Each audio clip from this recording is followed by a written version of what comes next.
मुरली अमृत की धारा है धारा, सांसों के तार जुड़े प्रभु से, मुरली दिखाए नजारे। ओम शांति। आज 26/2/2025 के प्यारे बाप दादा के अनमोल मधुर महावाक्य। आज शिव जयंती का पावन महापर्व है। आज के दिन की सभी ब्राह्मण कुलभूषण भाई बहनों को, ब्राह्मण परिवार को शिव जयंती की बहुत बहुत बधाई हो, बधाई हो, बधाई हो।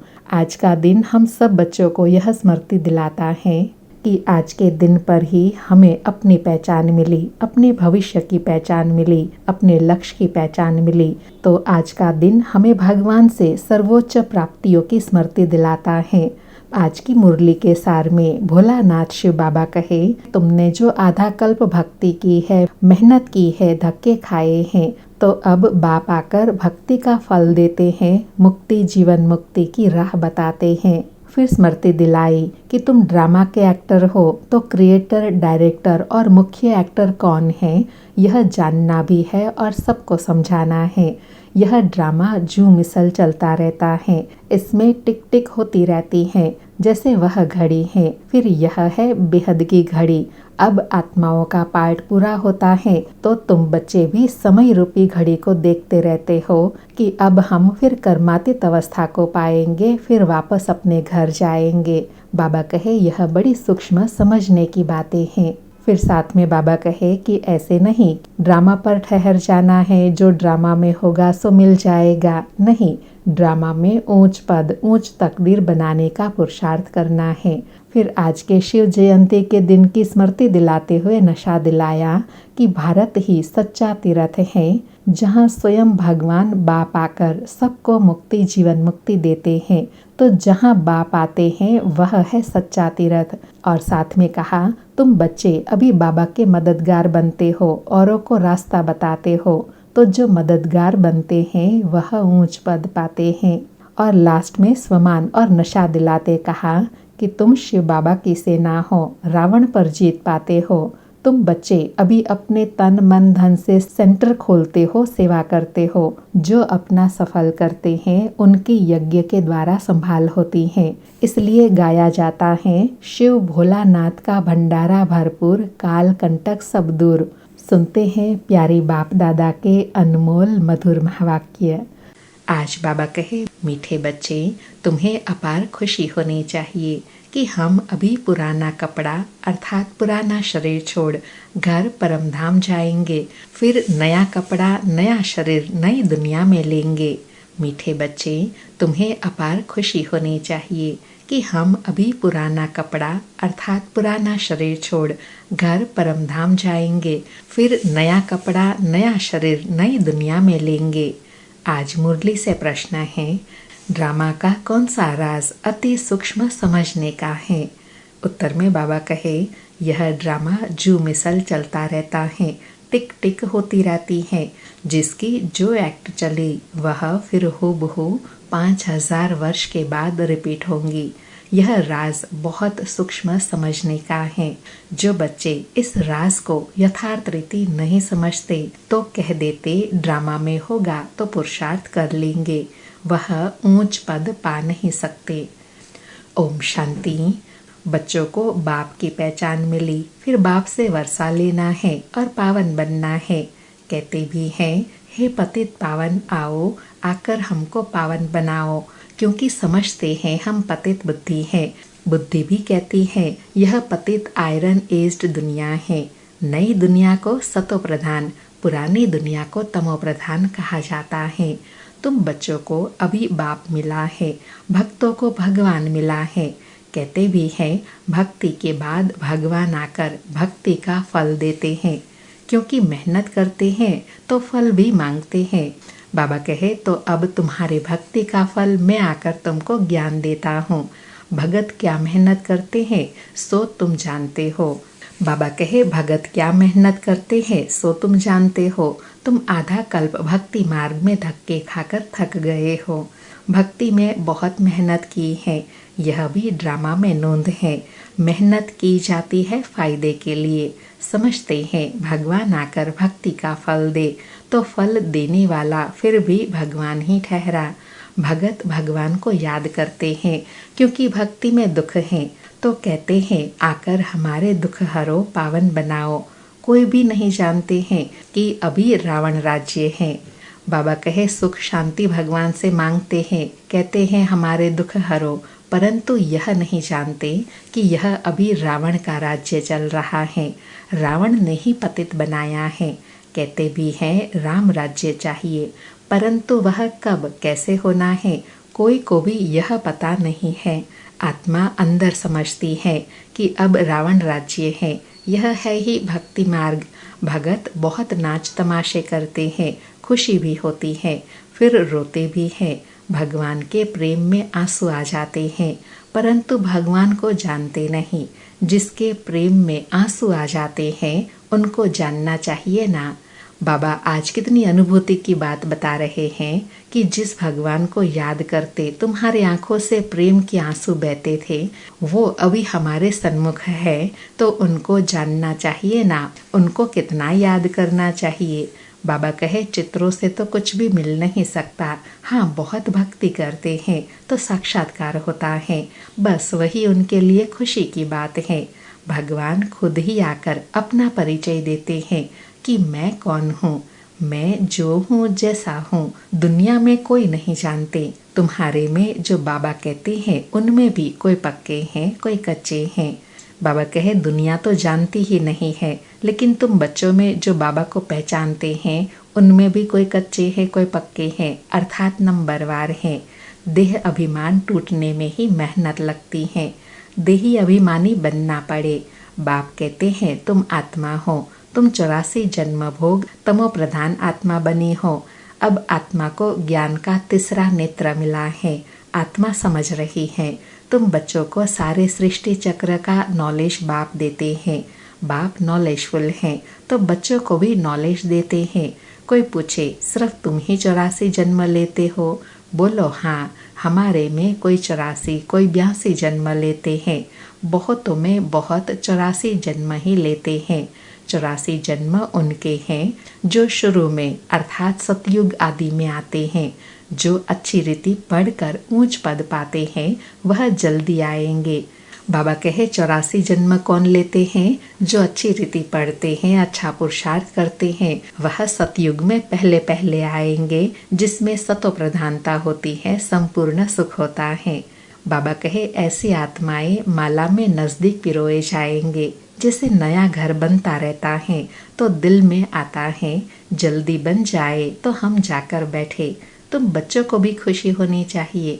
अभी हमको यह पुराने कपड़े छोड़ नए लेने हैं। बाबा एग्जाम्पल देकर समझा रहे हैं। बाबा कहे नाटक में एक्टर्स घंटा आधा पहले से ही घड़ी को देखते रहते हैं। टाइम पूरा हो तो हम घर जाए, वह टाइम आ जाता है। तुम बच्चों के लिए बेहद की घड़ी है। तुम जानते हो हम कर्मातीत अवस्था को पाएंगे तो फिर यहाँ रहेंगे नहीं। कर्मातीत बनने के लिए भी याद में रहना पड़े, बड़ी मेहनत है। नई दुनिया में तुम जाते हो, फिर एक एक जन्म में कला कम हो जाती है। नए मकान में 6 मास बैठो तो कुछ न कुछ दाग आदि हो जाता है ना, थोड़ा फर्क पड़ जाता है। तो वहाँ सतयुग में नई दुनिया में भी कोई तो पहले आएंगे, कोई थोड़े देरी से आएंगे। पहले जो आएंगे उनको कहेंगे सतो प्रधान, फिर आहिस्ते आहिस्ते कला कम हो जाती है। आज बाबा आत्मा की संपूर्ण सतो प्रधान अवस्था के लिए बता रहे हैं कि जो संपूर्ण सतो प्रधान बनते हैं वही सतयुग की आदि में आएंगे और वही पूरे 84 जन्म लेंगे। बाबा कहे यह ड्रामा का चक्र जू मिसल चलता रहता है, टिक टिक होती रहती है। तुम जानते हो सारी दुनिया में जिसकी जो भी एक्ट चलती है यह चक्र फिरता रहता है। यह बड़ी सूक्ष्म बातें हैं समझने की, बाप अनुभव से सुनाते हैं। अर्थात बाबा कहे यह बड़ी गौर करने की, चिंतन करने की बात है। तुम जानते हो यह पढ़ाई फिर 5000 वर्ष के बाद रिपीट होंगी। यह बना बनाया खेल है। इस चक्र का किसी को भी पता नहीं है। इसका क्रिएटर, डायरेक्टर, मुख्य एक्टर कौन है कुछ भी नहीं जानते। अभी तुम बच्चों को पता है, तुम 84 जन्म भोग अब वापस जाते हो। हम आत्मा हैं। देही अभिमानी बने तब खुशी का पारा चढ़े। वह है हद का नाटक, यह है बेहद का नाटक। बाबा हम आत्माओं को पढ़ा रहे हैं, यह नहीं बताएंगे कि फलाने समय यह होगा। बाबा कहे मैं ज्ञान का सागर हूँ, तुमको पढ़ाता हूँ, बाकी इस समय यह होगा यह नहीं बता सकते हैं। बाबा से कोई भी बात पूछते हैं तो कहते हैं ड्रामा में जो कुछ बताने का है वह बता देते हैं। ड्रामा अनुसार जो उत्तर मिलना था सो मिल गया, बस उस पर चल पड़ना है। बाबा कहे मुझे जो तुम बच्चों को ज्ञान देना था वह सारा ज्ञान तुम बच्चों को दे दिया। अब बच्चों का काम है उस पर चलना, उस पर मनन चिंतन करना। ड्रामा बगैर बाप कुछ भी कर नहीं सकते। कई बच्चे कहते हैं ड्रामा में होगा तो पुरुषार्थ कर लेंगे, वह कभी ऊंच पद पा नहीं सकते। बाप कहते हैं पुरुषार्थ तुमको करना है, ड्रामा तुमको पुरुषार्थ कराता है। कल्प पहले मुआफिक कोई ड्रामा पर ठहर जाते हैं तो जो ड्रामा में होगा तो समझा जाता है इनकी तकदीर में नहीं है। अब तुमको स्मृति आई है, हम आत्मा हैं, हम यह पार्ट बजाने आए हैं। आत्मा भी अविनाशी है, पार्ट भी अविनाशी है। 84 जन्मों का पार्ट आत्मा में नोंधा हुआ है, फिर वही पार्ट बजाएंगे। इसको कहा जाता है कुदरत। कुदरत का और क्या विस्तार करेंगे। बाबा कहे कुदरत की इतनी गुह्य विशाल बातें हैं, उसके लिए बाबा ने इतना समझाया, अब और क्या समझाएंगे। बाबा कहे अब मुख्य बात है पावन जरूर बनना है। यही फिक्राते हैं, कर्म करते हुए बाप की याद में रहना है। तुम एक माशुक के आशिक हो ना, एक माशुक शिव बाबा को सब आशिक आत्माएं याद करते हैं। वह माशुक शिव बाबा कहते हैं अभी मुझे याद करो, मैं तुमको पावन बनाने आया हूँ। तुम मुझे ही पतित पावन कहते हो, फिर मुझे भूलकर गंगा को क्यों पतित पावनी कहते हो। अभी तुमने समझा है तो वह सब छोड़ दिया है। तुम समझते हो बाप ही पतित पावन है। अब पतित पावन श्री कृष्ण को समझ कभी याद नहीं करेंगे, परंतु भगवान कैसे आते हैं वह कोई नहीं जानते। श्री कृष्ण की आत्मा जो सतयुग में थी वह अनेक रूप धारण करते करते अभी तमो प्रधान बनी है, फिर सतो प्रधान बनती है। शास्त्रों में यह भूल कर दी है। यह भी भूल जब हो तब तो हम आकर अभूल बनाए ना। बाबा कहे जब तुम आत्माएं सब भूल जाती हो तभी तो मैं आकर सारा ज्ञान स्मृति में दिलाता हूँ। बाबा कहे यह भूले भी ड्रामा में है, फिर भी होंगी। अब तुमको समझाया है। शिव भगवान वाच, भगवान कहते भी शिव को हैं। भगवान तो एक ही होता है। सब भक्तों को भक्ति का फल देने वाला एक भगवान है, उनको कोई भी जान नहीं सकते। आत्मा कहती है ओ गॉड फादर, वो लौकिक फादर तो यहाँ है, फिर भी उस पारलौकिक फादर को याद करते हैं तो आत्मा के 2 फादर हो जाते हैं। भक्ति मार्ग में उस पारलौकिक फादर को याद करते रहते हैं।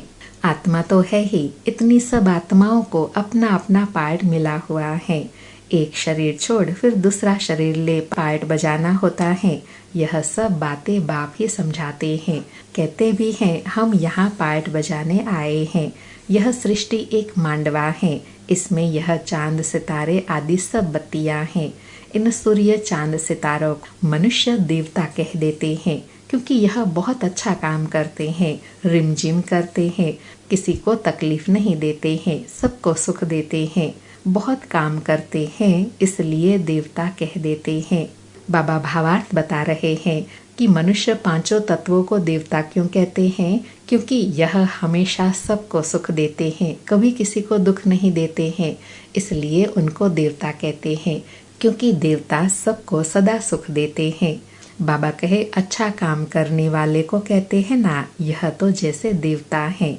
अब वास्तव में देवता तो सतयुग में थे, सब सुख देने वाले थे, सबकी प्रीत थी, इसलिए देवताओं से उनकी भेंट की है। बाबा कहे देवताओं के गुण भी गाए जाते हैं, उन्हों के आगे जाकर गाते हैं हम निर्गुण हारे में कोई गुण नहीं, आपे तरस परोए। आपको तो तरस पड़ता होगा। बाबा कहते हैं तरस पड़ता है, तब तो फिर मैं आया हूँ, तुमको गुणवान बनाने। बाबा कहे, बच्चे कहते हैं ना, बाबा आपको तो हम पर तरस पड़ता होगा ना। तो बाबा उत्तर दे रहे हैं कि हाँ बच्चों, मुझे भी तरस पड़ता है, तभी तो मैं आकर तुमको गुणवान बनाता हूँ। बाबा कहे, तुम पूज्य थे, अब पुजारी बने हो, फिर पूज्य बनो, गुणवान बनो। हम सो का अर्थ भी तुमको समझाया है। मनुष्य तो कह देते आत्मा सो परमात्मा, परमात्मा सो आत्मा। बाप कहते हैं यह रॉन्ग है। तुम आत्मा निराकार थी, सो देवता, क्षत्रिय, वैश्य, शूद्र बनी, अभी सो ब्राह्मण वर्ण में आई हो। आत्मा पहले सतो प्रधान, सतो रजो तमो में आती है। अभी तुम बच्चे समझते हो। यह नॉलेज बाप कल्प कल्प संगम युग पर हमको आकर देते हैं। बरोबर भारत स्वर्ग था, वहाँ कितने थोड़े मनुष्य होंगे।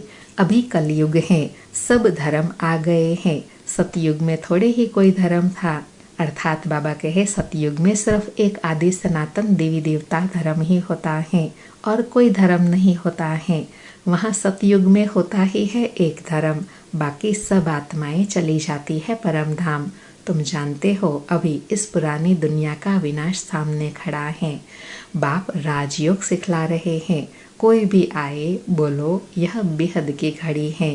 बाप ने दिव्य दृष्टि दे यह घड़ी बनवाई है। जैसे वह घड़ी तुम घड़ी घड़ी देखते हो, अब यह बेहद की घड़ी याद पड़ती है। बाबा एग्जाम्पल देकर बता रहे हैं कि जैसे तुम समय देखने के लिए, हर कार्य करने के लिए घड़ी देखते रहते हो, अब तुम बच्चे बेहद की घड़ी देखते हो। अर्थात अभी बेहद का समय स्मृति में है कि अभी संगम युग चल रहा है, फिर हम सतयुग में जाएंगे। बाप ब्रह्मा द्वारा एक धर्म की स्थापना, शंकर द्वारा आसुरी दुनिया का विनाश कराते हैं। बुद्धि भी कहती है चक्र फिरना जरूर है। कलयुग के बाद सतयुग आएगा। अभी मनुष्य भी बहुत हैं। उपद्रव अर्थात नेचुरल कैलेमिटीज भी बहुत होते रहते हैं। मिसाइल्स भी वही है। शास्त्रों में तो कितनी कथाएं बना दी है। बाप आकर वेदों शास्त्रों का सार समझाते हैं। मुख्य धर्म भी 4 हैं। यह ब्राह्मण धर्म है 5वां। सबसे ऊंचते ऊंच है यह छोटा ब्राह्मण धर्म। यज्ञ की संभाल करने वाले ब्राह्मण हैं। बाबा नशा दिला रहे हैं कि तुम्हारा है सबसे छोटा धर्म, लेकिन सबसे ऊंचते ऊंच है। क्यों? क्योंकि तुम ब्राह्मण ही यज्ञ की संभाल करने वाले हो। बाबा कहे यह ज्ञान यज्ञ है। उपद्रव को मिटाने के लिए यज्ञ रचते हैं। वह समझते हैं यह लड़ाई आदि न लगे। अरे बाबा कहे, अरे लड़ाई नहीं लगेगी तो सतयुग कैसे आएगा? इतने सब मनुष्य कहाँ जाएंगे? हम सब आत्माओं को ले जाते हैं तो जरूर शरीर यहाँ छोड़ना पड़े। बाबा हम सब आत्माओं को ले जाते हैं तो शरीर जरूर यहाँ छोड़ना पड़े। तुम पुकारते भी हो, हे बाबा आकर हमको पतित से पावन बनाओ। बाप कहते हैं हमको जरूर पुरानी दुनिया का विनाश करना होगा। पावन दुनिया है ही सतयुग, सबको मुक्ति धाम ले जाता हूँ। सब काल शिव बाबा को बुलाते हैं ना, यह नहीं समझते कि हम तो कालों के काल को बुलाते हैं। बाप कहते हैं यह भी ड्रामा में नोंद है। आत्मा को छीछी दुनिया से निकाल शांति धाम में ले जाता हूँ। यह तो अच्छी बात है ना। बाबा कहे यह तो अच्छी बात है ना, इसमें तो दुख की कोई बात नहीं। अच्छे सुखदायी दुनिया में जाएंगे, सुखदायी शरीर मिलेगा तो अच्छा ही है ना। बाबा कहे तुमको मुक्ति में जाकर फिर जीवन मुक्ति में आना है, फिर जीवन बंध में। इतने सब सतयुग में तो नहीं आएंगे, फिर नंबरवार आएंगे। इसलिए अब शांति धाम और सुख धाम को याद करो। पिछाड़ी में जो आते हैं उन्हों का तो पार्ट ही थोड़ा है। पहले जरूर वह सुख पाएंगे। तुम्हारा पार्ट सबसे ऊंच है। तुम बहुत सुख पाते हो। धर्म स्थापक तो सिर्फ धर्म की स्थापना करते हैं, किसी को लिबरेट नहीं करते। बाप तो भारत में आकर सबको ज्ञान देते हैं।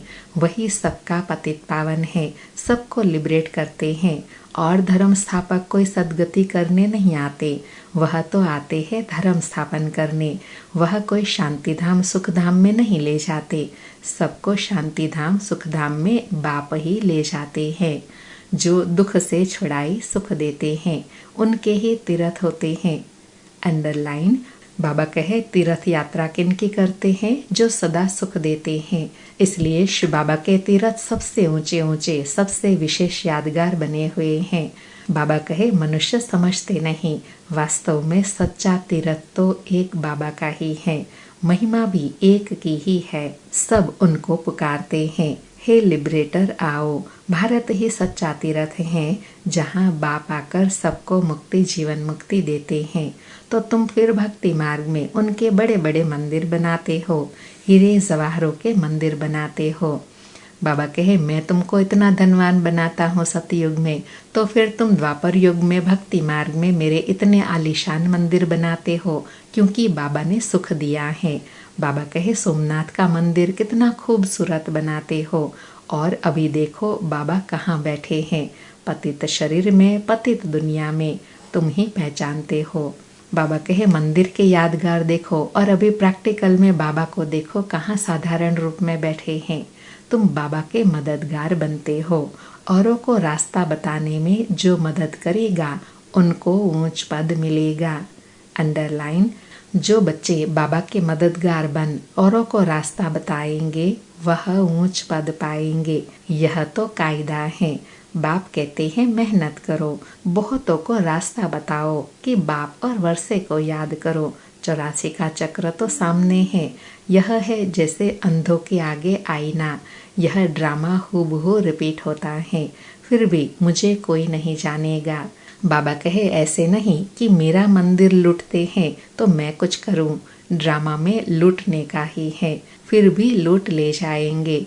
मुझे बुलाते ही है, पतित से पावन बनाओ, तो मैं आकर तुम बच्चों को पढ़ाता हूँ। ड्रामा में विनाश की भी नोंद है, सो फिर भी होगा। मैं कोई फूंक नहीं देता हूँ कि विनाश हो जाएगा। यह मुसल, मिसाइल्स आदि बने हैं, यह भी ड्रामा में नोंद है। मैं भी ड्रामा के बंधन में बंधा हुआ हूँ। मेरा पार्ट सबसे बड़ा है, सृष्टि को बदलना, पतित से पावन बनाना। अब समर्थ कौन, मैं या ड्रामा? बाबा कहे सारा कार्य मैं करता हूँ। तो बाबा कहे अब बताओ, मैं समर्थ या ड्रामा समर्थ? बाबा कहे रावण को भी ड्रामा अनुसार आना ही है। जो नॉलेज मेरे में है वह मैं आकर देता हूँ। तुम शिव बाबा की सेना हो। अंडरलाइन, बाबा कहे तुम बच्चे मेरी सेना हो, शिव बाबा की सेना हो, रावण पर जीत पाते हो। बाप कहते हैं सेंटर्स खोलते रहो, मैं आता हूँ पढ़ाने। मैं कुछ लेता नहीं हूँ, पैसे जो कुछ है वह इसमें सफल करो। ऐसे भी नहीं सब खलास कर भूख मरो, भूख कोई मर नहीं सकता। ब्रह्मा बाबा ने सब कुछ दिया, फिर भूख मरते हैं क्या? तुम भूख मरते हो क्या? शिव बाबा का भंडारा है। बाबा बच्चों से पूछ रहे हैं कि ब्रह्मा बाबा ने अपना सब कुछ सफल किया तो क्या वह भूख मरे? वह हम बच्चे सफल करते हैं तो क्या कोई भूख मरा? नहीं ना, क्योंकि यह भोलानाथ शिव बाबा का भंडारा है, जिसके लिए गायन है भोलानाथ का भंडारा भरपूर, काल कंटक सब दूर। बाबा कहे आजकल तो दुनिया में देखो कितने मनुष्य भूख मरते रहते हैं। अभी तुम बच्चों को तो बाप से पूरा वर्षा लेने का पुरुषार्थ करना है। यह है रूहानी नेचर क्योर। बाबा कहे यह ज्ञान मधुबन सेंटर क्या है? रूहानी नेचर क्योर, जहाँ आत्मा को क्योर किया जाता है, संपन्न गुणवान बनाया जाता है। बाबा कहे बिल्कुल सिंपल बात, सिर्फ मुख से कहते हैं, मन मना भव। आत्मा को क्योर करते हैं, हेल्दी बनाते हैं, इसलिए बाप को अविनाशी सर्जन भी कहते हैं। कैसा अच्छा ऑपरेशन सिखलाते हैं, मुझे याद करो तो तुम्हारे सब दुख दूर हो जाएंगे, चक्रवर्ती राजा बन जाएंगे। इन कांटों के जंगल में रहते हुए ऐसे समझो कि हम फूलों के बगीचे में रह रहे हैं। अंडरलाइन, बाबा कहे इस दुनिया के दुखों से छूटने के लिए क्या स्मृति रहे कि हम जैसे फूलों के बगीचे में रह रहे हैं, घर जा रहे हैं। एक दो को याद दिलाते रहो, अल्लाह को शिव बाबा को याद करो तो बेबादशाही मिल जाएंगी। अच्छा, मीठे मीठे सुकिलधे बच्चों प्रति माता पिता बाप दादा का याद प्यार और गुड मॉर्निंग। रूहानी बाप की रूहानी बच्चों को नमस्ते। हम रूहानी बच्चों की रूहानी माता पिता बाप दादा को याद प्यार, गुड मॉर्निंग और नमस्ते। नमस्ते। सारी मुरली से धारणा के लिए सार हैं। पहला पॉइंट, ऊंच पद पाने के लिए बाप का पूरा पूरा मददगार बनना है, अंधों को रास्ता दिखाना है, बेहद की घड़ी को सदा याद रखना है। दूसरा पॉइंट, यज्ञ की संभाल करने के लिए सच्चा सच्चा ब्राह्मण बनना है, पैसे आदि जो है उन्हें सफल कर बाप से पूरा पूरा वर्षा लेना है। आज सतगुरु का वरदान है, मन मना भव की विधि द्वारा बंधनों के बीज को समाप्त करने वाले नष्टो मोहा स्मृति स्वरूप भव। मन मना भव की विधि द्वारा बंधनों के बीज को समाप्त करने वाले नष्टो मोहा स्मृति स्वरूप भव। स्पष्टीकरण है, बंधनों का बीज है संबंध। जब बाप के साथ सर्व संबंध जोड़ लिए तो और किसी में मोह कैसे हो सकता। बिना संबंध के मोह नहीं होता और मोह नहीं तो बंधन नहीं। जब बीज को ही खत्म कर दिया तो बिना बीज के वृक्ष कैसे पैदा होगा। यदि अभी तक बंधन है तो सिद्ध है कि कुछ तोड़ा है कुछ जोड़ा है। इसलिए मन मनाभव की विधि से मन के बंधनों से भी मुक्त हो, नष्टो मोहा स्मृति स्वरूप बनो। फिर यह शिकायतें समाप्त हो जाएंगी कि क्या करे, बंधन है कटता नहीं। आज बाबा ने बंधन मुक्त बनने की बहुत सिंपल विधि बताई कि सर्व संबंध एक बाप से जोड़ो। जब तक देहधारियों से संबंध है तो बंधन में बंधते रहेंगे। इसलिए बाबा कहे, अब नष्टो मोहा स्मृति स्वरूप बनो, एक बाप दूसरा ना कोई, तो सब बंधन समाप्त हो जाएंगे। आज का स्लोगन है, ब्राह्मण जीवन का सांस उमंग उत्साह है। इसलिए किसी भी परिस्थिति में उमंग उत्साह का प्रेशर कम न हो। ब्राह्मण जीवन का श्वास उमंग उत्साह है। इसलिए किसी भी परिस्थिति में उमंग उत्साह का प्रेशर कम न हो। आज 26 फरवरी के अव्यक्त इशारे हैं, एकांत प्रिय बनो, एकता और एकाग्रता को अपनाओ। आज बाबा ने चिंतन दिया कि जितना सेवा की हलचल में आते हो उतना बिल्कुल अंडरग्राउंड चले जाओ।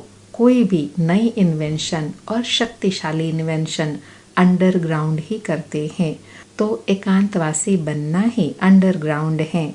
जो भी समय मिले, इकट्ठा 1 घंटा व आधा घंटा समय नहीं मिलेगा, लेकिन बीच में 5 मिनट भी मिले तो सागर के तले में चले जाओ। इससे संकल्पों पर ब्रेक लग सकेंगी। फिर वाणी में आना चाहेंगे तो भी नहीं आ सकेंगे। आज बाबा ने बाहर की सब हलचल से परे रहने के लिए कहा, अंडरग्राउंड अंतर्मुखी बन जाओ, जिससे अनेक सारी शक्तिशाली इन्वेंशन कर सकते हैं और संकल्पों द्वारा सेवा भी सहज कर सकेंगे। फिर से सभी ब्राह्मण कुलभूषण भाई बहनों को शिव जयंती की बहुत बहुत बधाई हो, बधाई हो, बधाई हो। अच्छा, ओम शांति। शुक्रिया बाबा, शुक्रिया।